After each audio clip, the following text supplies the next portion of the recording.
ప్రపంచమంతా ఎంతో ఆసక్తిగా ఎదురుచూసిన నోబెల్ శాంతి బహుమతి ప్రకటన రానే వచ్చింది. ఈ ఏడాది అమెరికా అధ్యక్షుడు డొనాల్డ్ ట్రంప్కు వస్తుందని అంతా ఎదురుచూశారు. ట్రంప్ కూడా నోబెల్ శాంతి బహుమతి తనకే వస్తుందని అనేకసార్లు ప్రకటించుకున్నాడు. చివరికి నోబెల్ శాంతి బహుమతి వెనుజులాకు చెందిన మరియా కొరినా మచాడోకి ప్రకటించడంతో ఎట్టకేలకి సస్పెన్స్ వీడినట్టయింది. వెనుజులా పార్లమెంట్ సభ్యురాలైన మరియా కొరినా మచాడో ప్రజాస్వామ్య హక్కుల పరిరక్షణ కోసం కృషి చేస్తోంది. వెనుజులా అధ్యక్షుడు నికోలస్ మదురో రెజీమ్కు వ్యతిరేకంగా వెనుజులా ప్రజలకు ప్రజాస్వామ్య హక్కులు సాధించేందుకు చేసిన ఆమె పోరాటానికి ఈ గొప్ప గౌరవం లభించింది.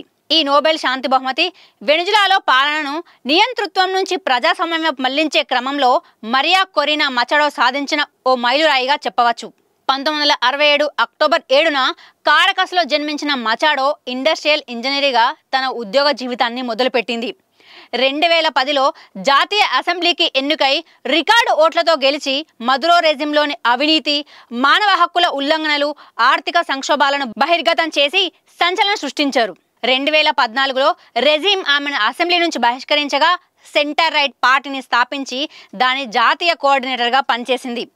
2017లో సాయ్ వెనుజులా అలయన్స్ను ఏర్పాటు చేసి విభిన్న ప్రజాస్వామ్యవాద శక్తులను ఏకం చేసింది. 2023 అక్టోబర్లో జరిగిన ప్రాథమిక ఎన్నికల్లో 92% ఓట్లతో విజయం సాధించి 2024 అధ్యక్ష ఎన్నికలకు విపక్ష అభ్యర్థిగా ఎన్నికయింది.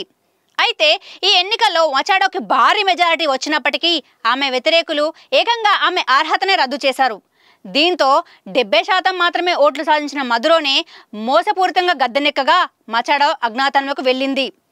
14 నెలలుగా ఎవరికి కనబడకుండా తన కుమార్తెను మాత్రమే పక్కన ఉంచుకొని మిగిలిన 2 పిల్లలను విదేశాలకు పంపింది.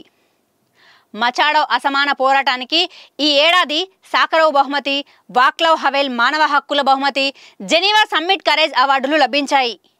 ఈ సంవత్సరంలోనే టైమ్ మ్యాగజైన్ 100 మంది ప్రతిభావంతుల్లో ఆమెను కూడా చేర్చింది.